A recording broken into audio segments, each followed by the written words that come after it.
So hey guys, welcome back to my channel. और आज का हमारा क्वेश्चन है find the user with valid emails. इस क्वेश्चन में हमारे पास एक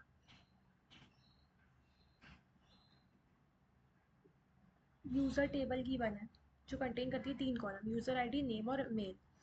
हमें रिटर्न करना है वो यूज़र्स जिनके पास वैलिड ईमेल्स है।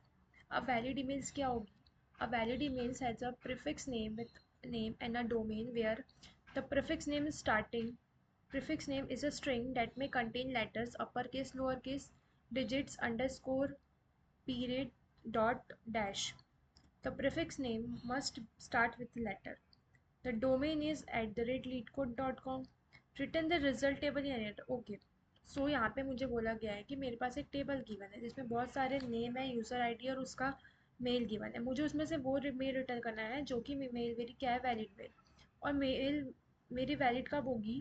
अगर वो स्टार्ट हो रही है स्मॉल ए से लेके स्मॉल कैपिटल जेड, स्मॉल, अगर उसमें इतने कैरेक्टर आ रहे हैं ये, या फिर अगर उसमें कुछ ऐसे कैरेक्टर आ रहे हैं कैपिटल ए से capital Z, upper case lower case character आ रहा है, या फिर उसमें कोई डिजिट आ रही है दैट इज़ 0 से 9,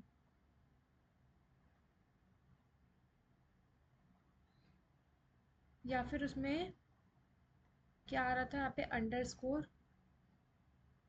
डॉट, और ये अगर ऐसा कुछ, या और स्लैश भी आ रहा था।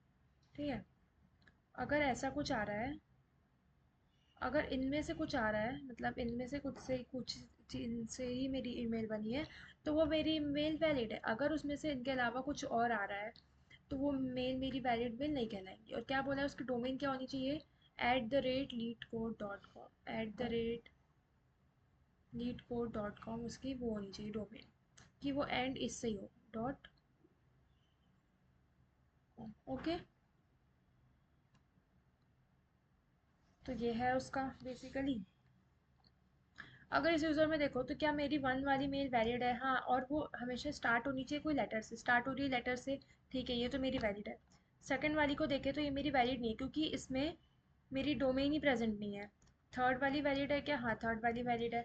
फोर्थ वाली वैलिड है क्या? फोर्थ वाली मेरी वैलिड है। ठीक है, फिफ्थ वाली वैलिड है क्या? फिफ्थ वाली तो वैलिड नहीं है क्योंकि वहाँ पे क्या आ गया, हैश आ गया, और ये हैश मेरा यहाँ पे गिवन नहीं है, तो वो अनवैलिड हो गई। सिक्स वाली भी वैलिड नहीं है क्योंकि उसमें भी मेरी डोमेन प्रेजेंट नहीं है। सेवन्थ वाली वैलिड इसलिए नहीं क्योंकि वो स्टार्ट हो रही है लेटर से, स्टार्ट नहीं हो रही है, एक डॉट से स्टार्ट हो रही है। ठीक है, तो मुझे ये समझ गया कैसे करना है। अब क्या करना है, अब मैं ये देखना है मुझे कि मुझे करना कैसे है। तो देखो, रिजेक्ट्स करके एक फंक्शन होता है एसक्यूएल में जो अपने एक्सप्रेशन को चेक करता है।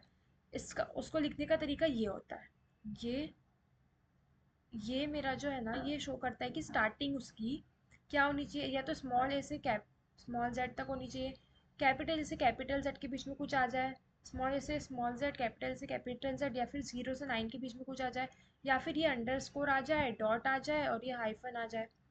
इनमें से अगर कुछ आ रहा है स्टार्टिंग में तो वो मेरी मेल वैलिड है। इसमें स्टार, और ये स्टार का क्या मतलब, और स्टार का ये मतलब है कि एंड होनी चाहिए वो इससे, @leetcode.com से, कि स्टार के पहले मेरा ये कुछ आ जाए और उसके बाद लेकिन हमेशा @leetcode.com ही आना चाहिए। उसका मतलब मेरा ये है। अगर ऐसा हो रहा है तो मेरी मेल वैलिड है, अदरवाइज मैं वैलिड नहीं है। तो अभी इसको रन करके देखते हैं।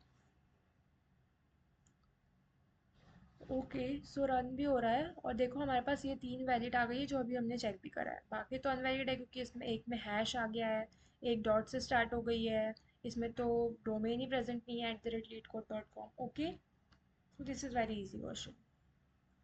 So thank you guys, thank you for watching.